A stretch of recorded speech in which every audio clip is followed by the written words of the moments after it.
And I would like to request Dr. Manisha Rego, madam. She is MBBS, DCO, DNB, and her topic would be women health, PCOS and PCOD. Please, madam. Hello everyone. I wish, hope, believe and pray that you all are in good health. Myself, Dr. Manisha Xavier Rego, consulting gynecologist and obstetrician since 25 years. Mamta Maternity Home, Divine Clinic, Manav Kalyan Kendra, Gujarati Seva Mandal and Sanket X-ray Clinic. एक नारी अगर सशक्त है, happy है, healthy है, खुश है, खिलखिलाती है, तो ही वो अपने परिवार को एकदम हैप्पी, हेल्दी, खुश रख सकती है. और उसके बाद होते हैं अपनी सोसाइटी खुश, और उसके बाद होता है नेशन. सो अल्टीमेटली क्या है कि if there is no woman no life. आप सब जानते हैं ना, जहां पे भी वुमन है वहां पे मैजिक होना बहुत जरूरी है. तो where there is a woman there is a magic. वो काली है, वो शॉर्ट है, वो सुंदर है, वो गोरी है, वो लंबी है, वो उसको कुछ आता नहीं है, वो जाड़ी है, वो नकटी है. अरे छोड़ो यार, अपने आप को जाके मिरर में देखो और देखो ऊपर वाले ने क्या करिश्मा किया है आपके साथ. क्योंकि जो सुंदर नारी आप जब भी खुश होके हंसेंगी और देखेंगी मिरर में, तो आपको ऊपर वाली का करिश्मा अपने आप नजर आएगा कि आप कितने सुंदर हो, कितने अच्छे दिखते हो. तो दूसरों ने तारीफ करने की आपके लिए मुझे लगता है थोड़ी सी भी जरूरत नहीं है. आपको क्या लगता है? आपको लगता है ऐसे कि दूसरों ने तारीफ करने के बाद मैं अपने खुद को सुंदर मानूंगी? नहीं ना.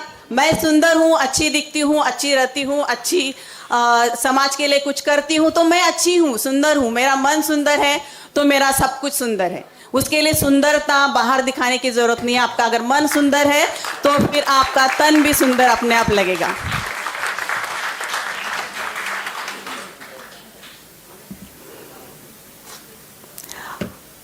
ती आहे म्हणून घराला घरपण आहे.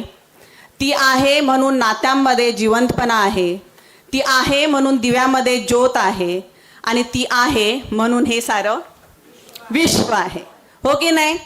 सो आज मी छोटासा टॉपिक आहे. सगळ्यांनी आता इन्फर्टिलिटीबद्दल आणि सगळं तुम्हाला आता समजलं असेल. मी चूज केलाय PCOD आणि PCOS तुम्हा सगळ्यांसाठी आहे. कारण PCOD आणि PCOS हा प्रॉब्लेम जो आहे, polycystic ovarian disease, polycystic ovarian syndrome ज्याला आपण म्हणतो. पॉलिसिस्टिक ओव्हरी म्हणजे काय? त्याच्या आधीच पिक्चर सो PCOD आणि PCOS हे जनरली आता आजकाल यंगस्टर्समध्ये खूप कॉमन झालं आहे. 15 वर्षापासून 35 वर्षापर्यंतचे मुली ह्याला खूप सामोरे जात आहेत. आणि त्या आमच्याकडे येतात खूप डिप्रेशनमध्ये. त्यांना खूप असं त्रास होतो की यार मला का आहे हे PCOD, मला का आहे हा PCOD प्रॉब्लेम. PCOD म्हणजे काय की दोन्ही ओव्हरीजमध्ये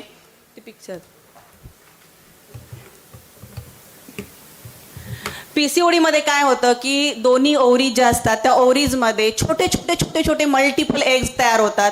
आणि त्या एगमधून एक जे मॅच्युअर एग तयार व्हायला पाहिजे, एक छान सुंदर जे आपण म्हणतो ज्याला एकदम प्रॉपर मॅच्युअर फॉलिकल तयार व्हायला पाहिजे, ते दर महिन्याला 1 किंवा 2 फॉलिकल्स तयार होतात.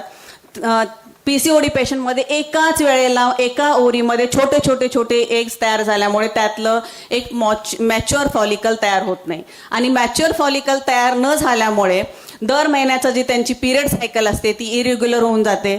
आणि पिरियड इरेग्युलर झाल्यामुळे 2 महिने 3 महिन्यानंतर पिरियड यायला लागतो. मग पिरियड आल्यानंतर त्यांना बरेच दिवस ब्लिडिंग व्हायला लागतं. बरेच दिवस ब्लिडिंग, भरपूर महिन्यानंतर ब्लिडिंग चालू झाल्यामुळे त्यांना एकाच वेळेला 15-15, 20-20 दिवस ब्लिडिंग होतं. कधी खूप जास्त ब्लिडिंग होतं, कधी त्यांना खूप भयानक पोटात दुखायला लागतं. आणि अशामुळे काय होतं की त्यांचं जे एंडोक्राईन सिस्टीम आहे किंवा आतली जी हार्मोनल इम्बॅलन्स आहे तो वाढायला लागतो. जसं आपल्या बॉडीमध्ये प्रोजेस्ट्रॉन आणि इस्ट्रोजन आणि प्रोजेस्ट्रॉन हे दोन हार्मोन्स खूप इम्पॉर्टंट आहेत फिमेल बॉडीमध्ये. त्याच्याबरोबर अँड्रोजन हे जे हार्मोन आहे मेल हार्मोन ते जास्त झाल्यामुळे त्याचं प्रमाण त्या दुसऱ्या हार्मोन्समुळे वाढल्यामुळे पूर्ण बॉडीमध्ये हार्मोनल इम्बॅलन्स होतो आणि त्याच्यामुळे काय व्हायला लागतं की बॉडी हळूहळू त्या ओव्हरीचे फंक्शन्स कमी करायला लागते आणि ओव्हरीचं फंक्शन कमी झाल्यामुळे त्याच्यातून जे मॅच्युअर एग तयार व्हायला पाहिजे ते नाही होत आणि ते न झाल्यामुळे आपल्याला खूप काही प्रॉब्लेमचा हे करायला लागतो, समोर जावं लागतं. तो उसमें होता क्या है एग्जैक्टली कि हमें बहुत सारा हमारा वजन बढ़ने लगता है, हमें हिरसुटिज्म मतलब जो है हेयर एक्स्ट्रा हेयर ग्रोथ है बॉडी पे वो होने लगता है, पिंपल्स आने लगते हैं, पिगमेंटेशन होने लगता है, ब्लैक स्किन होता है जैसे नेक पे, ग्रॉइन्स पे, अंडर आर्म्स पे ब्लैक स्किन होने लगता है, थोड़ा आवाज़ में चेंजेस हो सकते हैं. और इस वजह से जैसे पीरियड का इरेगुलेटरी का कारण और हार्मोनल इम्बैलेंस के कारण उनके बॉडी में जो भी चेंजेस आते हैं उससे बहुत ज़्यादा एंग्जाइटी, स्ट्रेस और डिप्रेशन बढ़ने लगता है.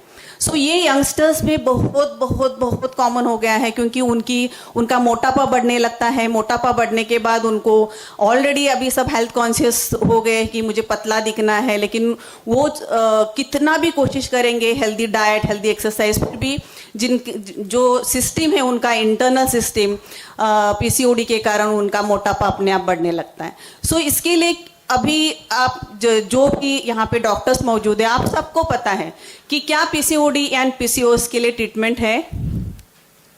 अभी बहुत सारे लोग बोलेंगे आयुर्वेदिक है, नेचुरोपैथी है, यूनानी है, एलोपैथी है, बहुत सारे ट्रीटमेंट है. लेकिन वो ट्रीटमेंट कैसे रहता है कि जब भी हम लोग कोई भी ट्रीटमेंट करते हैं पीसीओडी या पीसीओएस के लिए वो सिर्फ टेम्पररी रहता है. हम लोग अगर हार्मोनल बैलेंस करने के लिए हार्मोन का कुछ भी मेडिसिन देते हैं तो 2 महीने के लिए, 3 महीने के लिए या 6 मंथ या 1 ईयर के लिए हम लोग उनके पीरियड्स रेगुलर कर सकते हैं. उसके बाद वापस वो बैक टू नॉर्मल हो जाता है. बैक टू मतलब पीसीओडी की तरफ ही आ जाता है. तो इसके लिए आज तक पीसीओडी या पीसीओएस को 100% क्योर करने के लिए कोई भी ट्रीटमेंट मौजूद नहीं है, कोई भी पैथी में. तो अभी उसको ट्रीट कैसे किया जाए क्योंकि वो ट्रीटमेंट है ही नहीं उसको. वो नेचुरली उनकी ओवरी की घड़न बचपन से वैसी ही हुई रहती है और वैसे ही उनको ओवरीज को लेके चलना पड़ता है. तो इसके लिए वो ट्रीट कैसे किया जाए, कौन से डॉक्टर के पास ऐसे जाए कि उसका ट्रीटमेंट हमें मिले. पहली बात तो ये कि बहुत सारे जैसे मैंने बोला एंग्जाइटी, डिप्रेशन बढ़ने के कारण हम लोग एक के बाद दूसरे डॉक्टर के पास, दूसरे के पास तीसरे डॉक्टर के पास और ऐसे 10-15 डॉक्टर चेंज करने के बाद भी हमें रिजल्ट नहीं मिलता है. तभी हमें ऐसा लगता है कि यार मैंने क्या किया, क्या मेडिसिन लूँ और क्या नहीं. सिर्फ और सिर्फ मैं इतना ही कहना चाहूँगी कि पीसीओडी एंड पीसीओएस प्रॉब्लम के लिए कोई भी मेडिसिन नहीं है. उसमें आपको 101% सिर्फ एंड सिर्फ diet and healthy exercise and healthy आपका लाइफस्टाइल यही चेंज करना पड़ता है. अभी उसमें आपको जैसे बोला कि मॉर्निंग में सुबह जल्दी उठो, रात को जल्दी सो जाओ, अच्छे टाइम टू टाइम खाना खाओ और अपना वेट बैलेंस रखो, फिर पानी का सेवन ज़्यादा करो, कार्बोहाइड्रेट्स का सेवन कम करो. जो भी आपको हेल्दी डाइट या हेल्दी एक्सरसाइज या 45 मिनट्स का walking, swimming, skipping, jumping, jogging जो आपको अच्छा लगता है वो आप 100% 45 मिनट्स का एक्सरसाइज, 15 मिनट्स का स्ट्रेचिंग मतलब सूर्य नमस्कार अगर आपने 15 मिनट्स किया तो आपके बॉडी के सारे ऑर्गन्स अपने आप हेल्दी और हैप्पी हो जाएंगे और उसकी वजह से पीरियड अपने आप रेगुलर होने लगेगा. और पीरियड रेगुलर होने के बाद अपने आप आपकी बॉडी जैसे हेल्दी और क्या बोलते हैं उसको कि वेट गेन नहीं होना चाहिए और हम लोगों को सुंदर दिखना है, वो सुंदर दिखने लगेगी. तो सब दुखों की एक दवा, हैप्पी हेल्दी रहो, एक्सरसाइज करो, डेली डाइट का एकदम फॉलो करो. मॉर्निंग से लेके इवनिंग तक आपने क्या खाना खाया, कितना खाया, कैसा खाया, खाने में क्या था, वो अगर आपने एक चार्ट बना लिया शाम को कि मैं आज कितने बजे उठी, मैंने कितने बजे खाना खाया, मैंने आज कितना पानी पिया, रात को मैं कितने बजे सोती हूँ, अगर आपने एक 5 सेंटेंस में भी लिखा ना तो डेली 101% आप में इम्प्रूवमेंट होती जाएगी. क्योंकि कैसे होता है ना कि हम लोग आज वड़ा पाव खा लेंगे, ठीक है ना, एक बार खा लिया तो क्या फ़र्क पड़ता है, कुछ नहीं फ़र्क पड़ता है. नॉनवेज खा लिया तो क्या फ़र्क पड़ता है, कुछ नहीं फ़र्क पड़ता है. सब कुछ आपको खाना चाहिए लेकिन उसके लिए सिर्फ एक दिन रखो, संडे का दिन, ठीक है, उस दिन हम लोगों को जो खाना है खाते हैं. लेकिन Monday to Saturday Monday to Saturday at least ऐसे रहो कि जैसे आपको भगवान ने इतनी अच्छी खूबसूरत लाइफ दी है, ये इन्वायरमेंट इतना खूबसूरत है, यहाँ पे पत्ते और फूल इतने अच्छे खिले हुए हैं। क्यों खिले हुए? क्योंकि यहाँ का वातावरण अच्छा है। तो हम लोगों को भगवान ने बहुत कुछ दिया है, नेचर ने हमें बहुत कुछ दिया है, और उसका फ़ायदा अगर हम लोग ये जीवन में नहीं उठाएंगे तो उसका कुछ भी फ़ायदा नहीं है। कोरोना के बाद तो आपको सबको पता है कि लाइफस्टाइल बहुत चेंज हो गया है। तो आपको हेल्दी, हैप्पी और खुश रहना ही उसका एक जीवन का सार है। और मैं चाहती हूँ कि आप डेली बेसिस पे वही फॉलो करो जो आपका दिल बोलता है, आपका मन बोलता है। और स्पिरिचुअलिटी भी बहुत इम्पोर्टेंट है। साथ में आपका जो भी आप अध्ययन करते हो, पढ़ते हो, लिखते हो, उसमें से आप कुछ कैप्चर करने की कोशिश करो और खुद को खुश रखो। मैं तो वही चाहूँगी कि आपका हमेशा चेहरा अगर हंसता हुआ दिखेगा ना, तो आप 100% कितनी भी मन में गहराइयों में दुख भरा हुआ हो तो भी वो खिला हुआ चेहरा आपने किसी के सामने भी हंस दिए तो 10 लोग आपके साथ हंसने ही चाहिए। सो हेल्दी लाइफस्टाइल अपनाओ, क्योंकि पीसीओडी पीसीओएस भी बहुत बड़ा टॉपिक है। अभी मैं जाते जाते एक बस छोटी सी स्टोरी सुनाना चाहती हूँ। एक बार मुर्गी के पंखों के नीचे जो अंडे रखते हैं उसमें ईगल का अंडा रखा गया। अभी थोड़े दिन के बाद जैसे वो मुर्गी की पिल्ले बाहर आ गए, वैसे ईगल भी बाहर आ गया। वो भी अपनी मुर्गी मम्मी के पीछे पीछे दौड़ने लगा, जैसे वो बाकी के सब बच्चे दौड़ रहे थे। दौड़ते दौड़ते वो भी बड़ा हो गया। जैसे बड़ा होने के बाद उसने देखा कि आसमान में इतनी ऊंचाई पे एक पंछी उड़ रहा है और वो इतना सशक्त है, इतना ऊंचा उड़ रहा है। और उसको एकदम क्वेश्चन मन में क्वेरी आया कि अरे मैं क्यों नहीं ऐसे उड़ सकता। तो उसने अपने मुर्गी आई को पूछा कि मम्मी मैं ऐसे क्यों नहीं उड़ सकता, मैं उड़ने की थोड़ी सी कोशिश करता हूँ तो हमारा जो उड़ान है इधर तक ही हो जाता है, ऐसे क्यों है। तो मम्मी आई ने बोला बेटा वो तो गरुड़ पक्षी है और गरुड़ पक्षी के पंखों में बहुत ताकत होती है और हमारे पंख तो बहुत नाजुक होते हैं, हम नहीं उड़ सकते। मम्मी ने उसको बोल दिया, उसने सुन लिया। उसने कभी कोशिश ही नहीं की कि मैं भी उड़ सकता हूँ, उसने कभी छलांग लगाने की कोशिश ही नहीं की। तो फिर वो कैसे जान पाता कि उसके पंखों में भी ताकत है। तो वो गरुड़ का बच्चा होने के बावजूद भी मुर्गी के बच्चों के जैसा पला बड़ा और उसके बाद उसको छलांग लगाना भी भूल गया और मुर्गी की तरह जिया और मुर्गी की तरह मर गया। मतलब क्या है कि अगर आपके मन में जज्बा है, जुनून है, कुछ कर दिखाने की हिम्मत है, ताकत है, तो आप उसी वक्त छलांग लगा दीजिए। जब आप छलांग लगा देंगे ना तो कोई भी ताकत आपको पीछे नहीं हटा सकती। और दूसरा, मैं अभी आपने आज इतना सारा इतना अच्छा सेशन सब सुना, तो उसमें और एक स्टोरी बताती हूँ छोटी सी।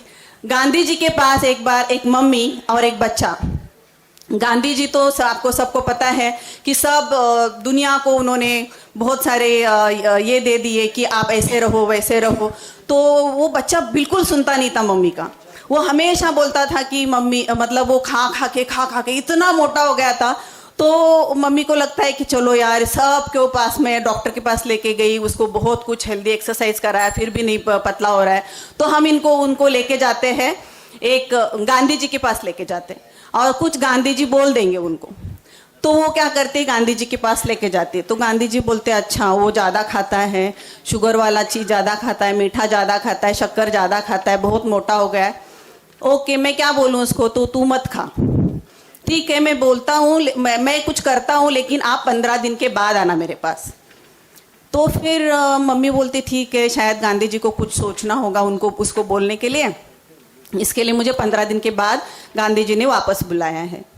तो वो घर चली जाती है मम्मी खुश हो जाती है कि गांधी जी मेरे बच्चे को कुछ तो अच्छी सलाह देने वाले, और 15 दिन के बाद जैसे मैं पहुंच जाऊंगी वापस गांधी जी उनको सलाह दे देंगे।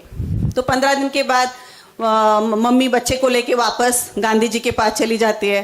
तो गांधी जी बोलते अच्छा बेटा, तू बहुत शक्कर खाता है, बहुत मीठा खाता है, तू बहुत मोटा हो गया है ना, आज से शक्कर मत खाना, आज से चॉकलेट मत खाना, ओके। मम्मी को आप लेके जाइए उसको। तो मम्मी बोलते अरे इतना ही बोलना था तो आपने 15 दिन मुझे क्यों वेट कराया, यानी 15 दिन के बाद क्यों बुलाया। तो गांधी जी क्या बोलते हैं, अगर आप दूसरों को सलाह देते हो तभी पहले खुद के ऊपर उसका एक्सपेरिमेंट करो। मैंने पहले 15 दिन शक्कर छोड़ दिया, मैंने मीठा छोड़ दिया खाना, और फिर जाके आज 15 दिन के बाद मैं उस बच्चे को सलाह दे रहा हूँ। तो कहने की बात है कि हमारे अंदर एक कॉन्फिडेंट है जो अगर हम लोग जीने की कोशिश अगर हेल्दी और हेल्दी लाइफस्टाइल से करेंगे तो उसकी शुरुआत कल से नहीं बल्कि आज से और अभी से होनी चाहिए। तो ऊर्जा फाउंडेशन ने ये होलिस्टिक प्रोग्राम जो रखा है, यहाँ पे आने के बाद ही आपको ऊर्जा अंदर से महसूस हुई रहेगी। तो मुझे ऐसा लगता है कि यहाँ से आप बहुत कुछ लेके जाएंगे और अपने समाज में भी बहुत कुछ देने की कोशिश करेंगे। Thank you so much, thank you, धन्यवाद। Thank you so much, Dr. Manisha Rego, madam. And I would like to request both of you, and Dr. Shilpa, madam, to please felicitate madam. 3 देवियां मंच पर हों और स्वागत हो, और आपकी हथेलियां एक दूसरे से ना मिलें।